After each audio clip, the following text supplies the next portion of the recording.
Good morning সকল বন্ধুদেরকে। আজকে গুড মর্নিং করলাম। সকালবেলা একটা রেসিপি তৈরি করব। এটা আমাদের ভালো লাগে, আমি জানি না তোমাদের ভালো লাগবে কিনা, তবে দারুণ খেতে খেতে খুব সুন্দর হয়। তোমরা কেমন আছো বলো? তোমরা ভালো থাকবে, সুস্থ থাকবে, ঠিক আছে? আজকে চলো একটা রেসিপি তৈরি করব। ওই জন্য নিয়েছি কালো জিরে, নিয়েছি দুটো লঙ্কা, নিয়েছি কাঁচা পাকা লঙ্কা, একটু আদা, সামান্য মানে 1 ইঞ্চি আদা, 8টা মতন রসুন নিয়েছি, একটু রসুন লাগে এতে, আর একটা গোটা পেঁয়াজ, মিডিয়াম সাইজের একটা গোটা পেঁয়াজ। ওগুলো সুন্দর করে কেটে নিয়েছি। দেখো, পেঁয়াজটাকে ঝিরিঝিরি করে কেটেছি, রসুনটাকেও মাঝখান থেকে কাটা আছে, এই যে এইভাবে কাটা আছে, লঙ্কাটাও কাটা আছে, আদাটাকে এইভাবে সুন্দর করে কেটে নিয়েছি। আমি আদা থেতো দেবো না, আদা এইভাবে দেবো, কেটে দেবো, ভালো লাগে বেশ। আর এইখানে আছে বেগুন আর আলু, এগুলোকেও সুন্দর করে কেটে নিয়েছি। একটা ছোটো সাইজের বেগুন আর একটা ছোটো সাইজের আলু, এই কটা জিনিস দিয়ে দারুণ সুন্দর একটা রেসিপি তৈরি হবে।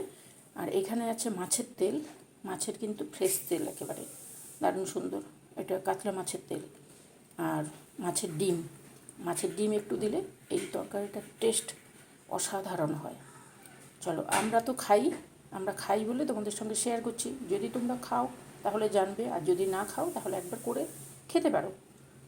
তোমরা যদি চাও তাহলে করে খেতে পারো। বলো তোমরা কেমন আছো বলো সকলে। এখন সকালবেলা, এখন কটা বাজে জানো? এখন 9টা বাজতে যায়, 9টা বাজতে 5।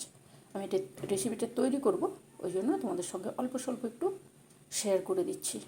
তোমরা সকলে কেমন আছো?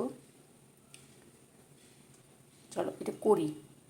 এখন সকালবেলা তাড়া থাকে তো, ওই জন্য তোমাদের সঙ্গে টুক করে একটু গল্প করতে আসি। আর এই জিনিসটা আমাদের ভীষণ প্রিয়, ওই জন্য তোমাদের সঙ্গে একটু শেয়ার করছি। যদি কেউ খাও তাহলে জানবে, আর যদি না খাও তাহলে একবার করে দেখতে পারো। আর নুন লাগবে, হলুদ লাগবে, এইটুকু জিনিস দিয়ে হয়ে যাবে। কোনো সর্ষে ফর্ষে কোনো কিছু লাগবে না, ফর্ষে নয়, সর্ষে কিছুই লাগবে না।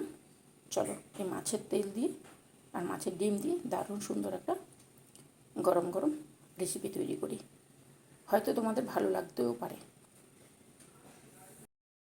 এখানে দেখো, মাছের ডিম আর তেলের মধ্যে আমি হলুদ দিয়ে দিচ্ছি,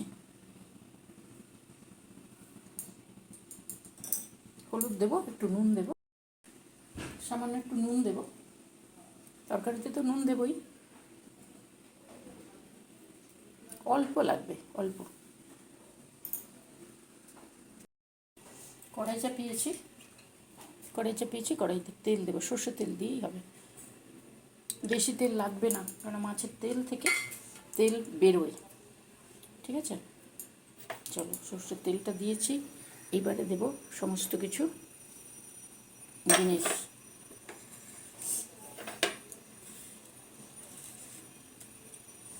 প্রথমে দেব, তেলটা গরম হয়ে গেছে, প্রথমে দেব রসুন। আমার গ্যাস বন্ধ হয়ে গেছে। কড়াইটা চাপিয়ে প্রথমে রসুন দিচ্ছি, রসুনগুলো কেটে রেখেছিলাম, রসুনটা দিচ্ছি, তারপরে আদা দিয়ে দেব, আদা রসুন একসঙ্গে ভেজে নেব। আদা রসুন ভাজার পরে ধিমে আঁচে আদা রসুনকে সুন্দর করে ভেজে নেব। ভেজে নেওয়ার পরে আমি দেব পেঁয়াজ আর কাঁচা লঙ্কা, এগুলো সব সুন্দর করে হালকাভাবে ভাজবো, অল্প তেল দিয়ে হালকাভাবে ভেজে তারপরে এইভাবে নাড়াতে থাকবো। আঁচটা কম করা আছে তো একটু সময় লাগবে।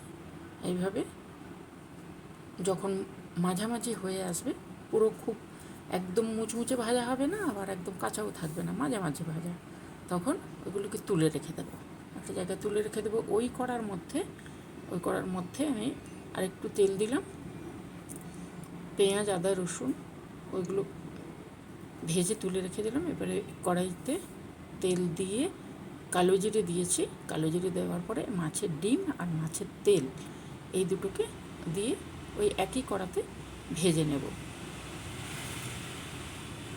সুন্দর করে ভেজে তুলে নেব। তাহলে ভেজে তুলে নিলে জিনিসটা ভালো হবে।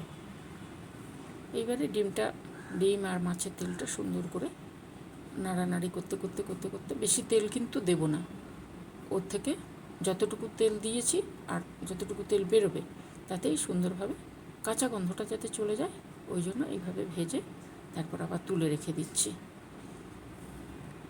এইভাবে তুলে রেখে দেবো। আমি কড়া চাপিয়েছি, কড়া চাপিয়ে কড়াটা গরম হয়ে গেছে, সামান্য একটু তেল দিলাম। অল্প তেল দিয়েছি, কড়াটা খুব সুন্দর করে গরম করে নিয়ে অল্প তেল দিয়েছি, বেশি তেল লাগে না।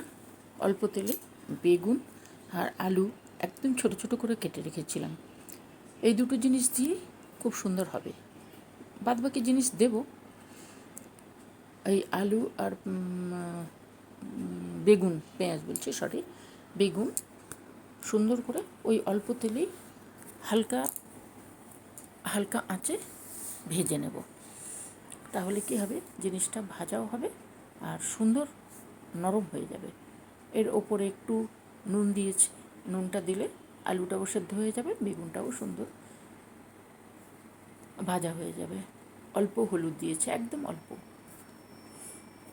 বেশি দিলে ভালো হবে না, সামান্য একটু।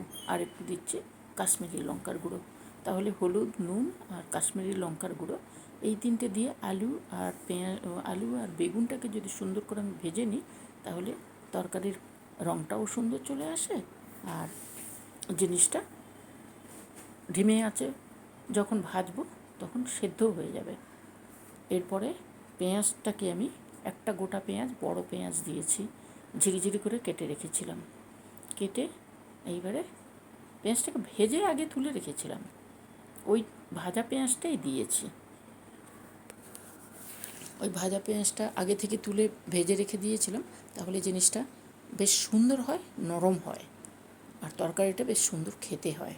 ওই জন্য ওই ভাজা যে পেঁয়াজটা ছিল আলু আর বেগুন ভাজার সময় ওইটা দিয়ে দিয়েছি।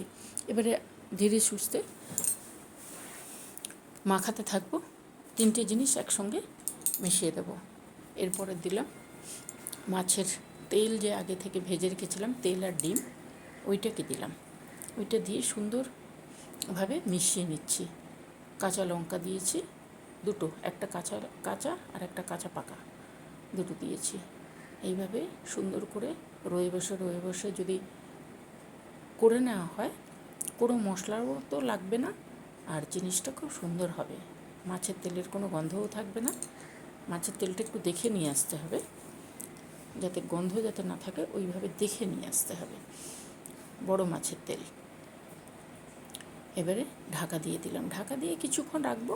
তারপরে আমি জলও দিইনি, বেশি তেলও দিইনি, মাছের তেল থেকে যতটুকু তেল বেরোচ্ছে তাতেই হচ্ছে, অল্প তেলে রান্না। আমরা যেহেতু দীঘার সাইডে, আমরা এই জিনিসটা পছন্দ করি, আর এই টাইমটা মাছের ডিমটা পাওয়া যায়, তো মাছের ডিমটা পাওয়া যায়, ওই জন্য এই তরকারিটা খুব সুন্দর টেস্ট হয়, দারুণ সুন্দর টেস্ট হয়। আর যাতে মাছের গন্ধটা না থাকে, ওই জন্য একটু ধনে পাতাটা দিতে হবে। ধনে পাতা দিলে কী হবে, ওই মাছের যে গন্ধ একটা থাকে, ওই গন্ধটা থাকে না। আমার কাছে অল্প ছিল তাই দিয়েছি, তোমাদের কাছে বেশি থাকলে একটু বেশি পরিমাণে দিয়ে দেবে। সব কিছু সুন্দরভাবে আমি কিন্তু মাখিয়ে নিচ্ছি। এরপরে দিচ্ছি একটু গরম মশলা। গরম মশলাটা দিলে, ধনে পাতা, গরম মশলা এইগুলো দিলে বেশ সুন্দর টেস্ট তো সুন্দর আসে আর খেতেও খুব সুন্দর হয়। দেখো ঢিমে আছে তরকারিটা, করতে করতে কি সুন্দর হয়ে যায়, আলু সেদ্ধ হয়ে যায়, আর ছোটো করে কাটা থাকে তো সুন্দর সেদ্ধ হয়ে যায়, কোনো জল লাগবে না, কোনো কিছু লাগবে না, দারুণ সুন্দর তৈরি হয়ে যায়। আর মাছের ডিমটা দিতে হয়, মাছের ডিমটা দিলে তাহলে জিনিসটা বেশ সুন্দর খেতে লাগে। হয়ে গেছে কিন্তু আমার মাছের তেল, মাছের ডিম, একটা পেঁয়াজ, এক টুকরো আদা, কয়েকটা রসুন, কালো জিরে, আর আছে আদা আছে একটু, এই দিয়ে সুন্দরভাবে আলু আর পেঁয়াজ এই দিয়ে এত সুন্দর একটা তরকারি, আমি জানি না তোমাদের ভালো লাগবে কি না, তবে আমাদের ভীষণ প্রিয়, ভালো লাগে। তাই জন্য করলাম, তোমাদের সঙ্গে শেয়ার করলাম। দুটো কাঁচা লঙ্কা দিয়েছি, একটু কাশ্মীরি লঙ্কার গুঁড়ো দিয়েছি, আর দিয়েছি নুন হলুদ, ব্যাস এইটুকুতেই হয়ে যায়। হ্যালো, অনেকক্ষণ পরে এলাম। সকালবেলা একটু তাড়া থাকে, সকলেরই তাড়া থাকে, তোমাদেরও তাড়া থাকে, আমারও তাড়া থাকে, তার মাঝখানে আমি আসি। ঠিক আছে, চলো একটা আজকে এই রেসিপিটা আমাদের ভীষণ প্রিয়, ওই জন্য তোমাদের সঙ্গে একটু শেয়ার করলাম। মাছের তেল, মাছের ডিম দিয়ে বেগুন, আলু, পেঁয়াজ, রসুন, আদা, এইটুকু জিনিস দিয়ে দারুণ সুন্দর একটা তরকারি। এতে কোনো জল লাগে না আর কোনো মশলা লাগে না, একটু গরম মশলা, একটু ধনেপাতা, এই দিয়ে সুন্দর হয়ে যায়। যদি তোমাদের ভালো লাগে তাহলে কি করবে, তোমরা করে নিও, খুব সুন্দর খেতে হয়। মাছের একটু বড় মাছের তেলটা আনতে হবে, আর মাছের ডিম, এই দুটো দিলে টেস্টটা খুব সুন্দর হয়। সামান্য জিনিস দিয়ে বেশ সুন্দর একটা রেসিপি। আমরা যেহেতু দীঘার দিকে, আমরা এই রেসিপিটা খুব পছন্দ করি, খাই, ওই জন্য তোমাদের সঙ্গে শেয়ার করলাম। যদি ভালো লাগে তাহলে করো কিন্তু, ঠিক আছে। একটু রসুন কিন্তু দিতে হবে, রসুন না দিলে, রসুন, গরম মশলা, ধনেপাতা এগুলো না দিলে মাছের তেলের গন্ধটা থাকতে পারে, অনেকে পছন্দ করে না, তো ওইগুলো দিয়ে দেবে, তাহলে আর কোনো গন্ধ থাকবে না। ঠিক আছে, তোমরা করে খেও, আমাকে জানিও। অনেকে করে, অনেকে খায়, তবে যারা করো না একবার করে খেতে পারো। গরম মশলাটা দেবে, ধনে পাতা দেবে। ধনে পাতাটা আমার কাছে নষ্ট হয়ে গেছিলো, ওই জন্য অল্প ছিল, ধনে পাতাটা একটু বেশি করে দিতে হয়, তাহলে কোনো গন্ধ পাবে না। দারুণ টেস্টি একটা খাবার, আমাদের ভালো লাগে, যেহেতু আমরা পছন্দ করি, ওই জন্য আমাদের ভালো লাগে। তোমাদের সঙ্গে একটু অল্প শেয়ার করলাম, যদি পছন্দ হয় করে নিও, ঠিক আছে। আজকে আর বেশি গল্প হবে না, এখন আবার পরে আসবো অন্য কিছু নিয়ে। আজকে তাহলে চলি, টাটা। তোমরা ভালো থাকবে, সুস্থ থাকবে, সাবধানে থাকবে আজকে। আর করে খেও কিন্তু, করে খেয়ে আমাকে কমেন্ট করে জানিও। যদি পছন্দ হয় তাহলে অন্যদের মধ্যে শেয়ার করো। আর কি করবে, লাইক দিও, পছন্দ হলে অবশ্যই লাইক দিও, সাবস্ক্রাইব করবে, ঠিক আছে। আজকে তাহলে, এখন কটা বাজে জানো, এখন 9:20, এখন হচ্ছে জোর কদমে দৌড়াদৌড়ি। তার মাঝখানে তোমাদের কাছে এলাম, এই রেসিপিটা করেছি যেহেতু, ওই জন্য তোমাদের সঙ্গে একটু শেয়ার করতে এলাম। ভালো লাগলে করে নিও, চললাম, টাটা।